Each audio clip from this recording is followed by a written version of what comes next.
थोड़ा खाली घ्या कॅमेरे लागू दे मला काहीच बोलायचं नाही, तुम्हीच थांबवलंय. 1 मिनिट कॅमेरा लागू दे. आम्हाला आत बोलू देत नाहीये. ऐका, आम्हाला आत बोलू देत नाहीये असं आम्ही कधीच बोललो नाही की तुम्ही बोलू देत नाहीये.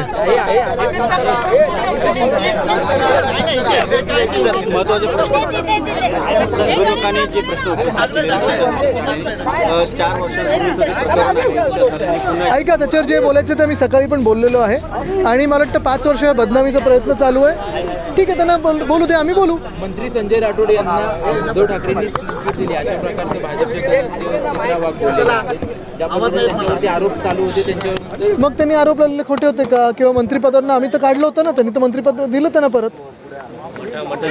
किशोरीताईंचं नाव घेतलेलं आहे Deepak Pancholi. They've tried to, a lot of people have tried to defame me for the last 5 years. If it's in court, we will speak in court. But we have exposed the government in this one session itself. If you see, in the past one session, we have exposed the government on the budget and the false promises it made to the people of Maharashtra. We have exposed the BJP's fake Hindutva. We have exposed the way they tried to use Aurangzeb to cover up all of the issues. And yesterday, I'm very thankful to the RSS to bring back sense to the BJP. कुठेतरी आदित्य ठाकरेंना शांत बसावं म्हणून हे सगळं केलं जातं असं वाटतं का तुम्हाला बसणार? चला. कुठला आहे, लोकल आहे, काय आहे? एजन्सी ए नाही कशी एजन्सी आहे. हां हां हां, बरं, बोला बोला बोला बोला. सर, राजकारणात आता पुन्हा एकदा दिशा सालेंच्या प्रकरण जे आहे पुन्हा एकदा गाजलं, काय सांगणार? असं आहे की दिशा सालेन हे प्रकरण आजचं आहे का? गेल्या 5 ते 6 वर्षापूर्वीचं हे प्रकरण आहे. या प्रकरणाची CID चौकशी झाली, या प्रकरणाची SID चौकशी झाली. हे प्रकरण कोर्टामध्ये आहे.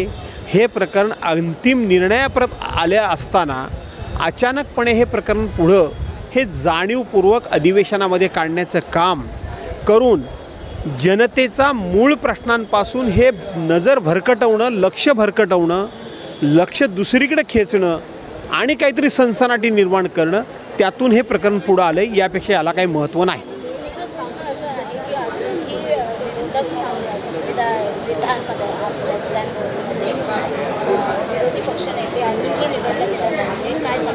कसं आहे की सरकारच्याकडे खूप मोठं बहुमत आहे आणि बहुमत असल्यानंतर सरकारनं विरोधकांचा योग्य तो मान सन्मान करावा लागतो आणि म्हणून विरोधी पक्षनेता हा सुद्धा एक घटनात्मक पद आहे आणि म्हणून त्या पदाची नेमणूक ही सरकारकडून वेळेवर झाली असती तर अधिक चांगलं झालं असतं. पण तरीसुद्धा मला असं वाटतं देर है दुरुस्त है, लवकरच ते घोषणा करतील अशी अपेक्षा आहे.